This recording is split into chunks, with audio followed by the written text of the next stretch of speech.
Finally, a president for the farmer. Thank you, sir. Here, this is for you. Okay, thank you, sir. I'm not really sure I need this. What is it? You know what it is. I told you about it. Many, many times. Don't you remember? Oh yeah, no, I do remember you saying something about that. But wait, what's happening? Why does it feel like it's going to hurt me? What the? Oh, Jesus Christ! Uh-oh. It's okay. Oh my God! No, make it stop! Sorry, no can do. This is what you wanted. It hurts! What the fuck? I think my eye is swelling shut! You're gonna need to stop crying now. I'm doing this for your own good. Oh my God! My eye is falling out! Oh shit, your eye is falling out. Here, take this. What? No, I don't want it. No, put it on your eye. I'm helping you. Oh. Okay. Oh my God. Thank you. That's so much better. I love you. Here in Missouri, we were proud to vote for President Trump, but now we're definitely regretting it. Last year under Biden, we got approved for a $250,000 cost-sharing contract with the Department of Agriculture to improve our water systems on our 300-acre cattle farm.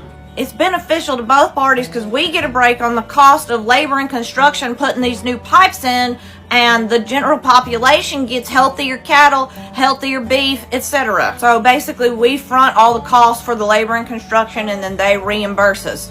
But in January and now in this month, Trump's put all these executive orders to freeze all these contracts. So we've already fronted over $100,000 getting these new pipes in, and now we're not going to get reimbursed. If we call and ask, they say they don't know when the funds are going to be there or if they're going to be there at all. I couldn't believe that Trump would do this to us. We've always supported him.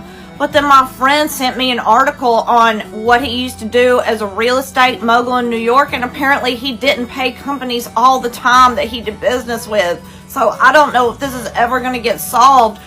We can't afford it. I don't know what we're going to do.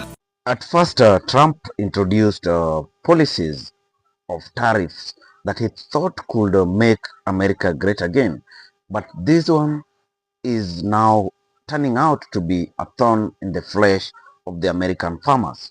So they have come out to castigate the Trump administration for allowing a situation that is not favorable for the farmers in America. And now Trump comes again with a bailout, $12 billion bailout, and they are not happy about it. So let us watch what they have to say. Yeah, I want to jump on the bandwagon of saying that I regret my vote for Trump. My whole family does.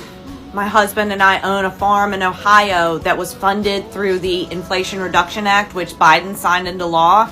And now the executive orders from Trump are rolling back all of that funding for us, so now we can no longer afford our farm. And when all that happened, it was like a lightning bolt hit my brain, and I realized that I shouldn't just be voting for myself, that Trump's policies and EOs are hurting millions of people, but it took it affecting me personally to understand what I had done was wrong. And I think it's really important for anyone to come out who voted for him and is now negatively impacted by the executive orders, or maybe you have friends or family, especially in minority communities, who are being very heavily impacted by what's going on right now. So yeah, I think it's time for us to stop being so selfish maybe and to vote for what's best for the country instead of just in our tiny little bubble, because we're all in the same boat now and we're all equally screwed by our new president. Howdy, I'm not MAGA, please don't scroll. I've got a moral compass and a soul. Let's talk about fiscal responsibility. To all you farmers out there that are barely clutching onto your generational farms, Trump is now issuing an $11 billion bailout. Bailout from tariffs that he caused. And I'll remind everybody that those tariffs are under scrutiny in the courts.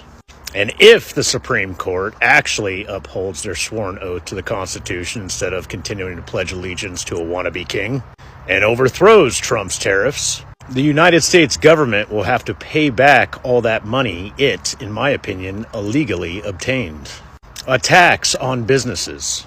Because as many times as Donald Trump says that foreign nations pay those tariffs, it's simply not true. The people pay those tariffs. So with that $11 billion that he's now going to issue out as a bailout, Trump is spending money that we don't necessarily even have. Because what happens if the courts do overturn his tariffs and the United States government is forced to pay back all that money? I guess Donald Trump and his fiscal conservative policies will just chop it up to $11 billion added to the debt. I've been telling y'all forever now, there is nothing fiscally conservative about Donald Trump. There is nothing constitutional about Donald Trump. And there sure as heck is nothing Christ-like about Donald Trump. I see articles of impeachment have been filed against RFK Jr. Good. Still waiting on those articles of impeachment for Pete Kegsbreath. And articles of impeachment against Donald Trump, who has committed 78 impeachable offenses within 11 months. Now, for you MAGA crowd out there, this has nothing to do with politics. This is about the Constitution, plain and simple. Denouncing Donald Trump does not magically turn you into a lib or a leftist. You can actually go back to being traditional Republicans against big government, against reckless spending, against our longtime adversary, Russia, as for the majority of your lifetimes, you were. Donald Trump wants to prolong this MAGA movement because all it is a PSYOP division campaign to allow for his reckless and blatant corruption, taking away every American's civil liberties and violating every American's constitutional rights. This is not political. This is about the Constitution, and actual patriots will agree with that. Trump wants us divided. He wants us fighting each other. He wants to keep telling us which countrymen and women to hate every single damn day.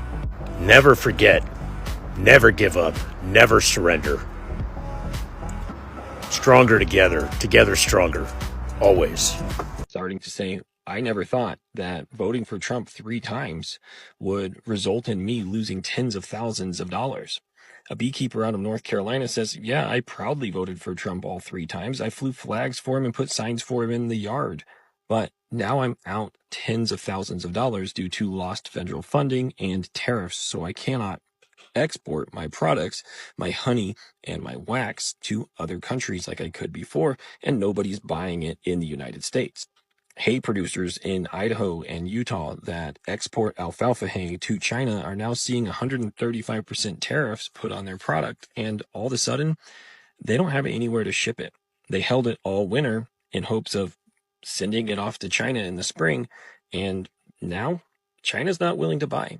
Soybean producers are once again being hit harder than they were in the first Trump administration, and China, for its part, has diversified where it pulls these products from, with Brazil becoming the #1 soybean exporter and other countries picking up the slack for honey, for beeswax, and for hay around the world. Now, China's doing a great. We have some big news right now. Donald Trump's tariffs on China are impacting farmers the most, and many of them have buyer's remorse for even voting for Donald Trump in the first place. One of the top products that is tariffed is the U.S. soybean, and U.S. soybean exports, according to CNN, are now subject to a total tariff of 135% because of the 10% tariff imposed in March, along with the 125% tariff announced last week. If you recall, back in 2018, the winner of the first U.S.-China trade war wasn't U.S. farmers, but rather Brazil, because Brazil became the world's leading soybean exporter. And since then, exports to China have grown 280%, while U.S. exports have remained flat. Many soybean farmers in the Midwest actually voted for Donald Trump. They come from states that are red states that voted for Donald Trump consistently, both in 2016 and in 2024. And Trump had long promised exemptions or support for farmers, but they haven't received any bailouts just yet. And some are now even having buyer's remorse because their businesses are going to suffer because they can't export the number of soybeans that they were before. As always, I'll do a full breakdown on my Substack, link to my... So yesterday I brought a video of MAGA women complaining about Trump's presidency, and most of them were regretting, some even crying not satisfied with the policies that this administration has imposed on Americans and the kind of situations that the people are facing currently, with the low cadre individuals facing hardships in terms of health care provision, in terms of very, very important social amenities. So today I also came across the farmers. American farmer is hit by the tariffs that Trump imposed on different facets of life. For instance, the tariffs he imposed on China is one that has hit farmers in an precedented uh, level. So they have come out to tell Trump that we regret voting for you. We gave you our votes willingly, but what you're doing to the farmers is not what you promised us. You said that the farmers will be given a priority in terms of uh, changing this country and making it productive in agriculture. But you're doing the opposite by introducing tariffs that are really hitting us hard. So you have now come again with the bailout of 12 billion after realizing that you did a problem to the farmers. And this is not auguring well because it is not a long-term solution. It is not what the farmers expected you to do. So it is a push and pull between the farmers and the Trump administration. And if you're watching us, I want you to share your thought on this because maybe Trump is not headed in the right direction. And that is why uh, such complaints are being raised. Also, do not forget to subscribe to this our channel and we will appreciate you greatly. Thank you and may God bless you.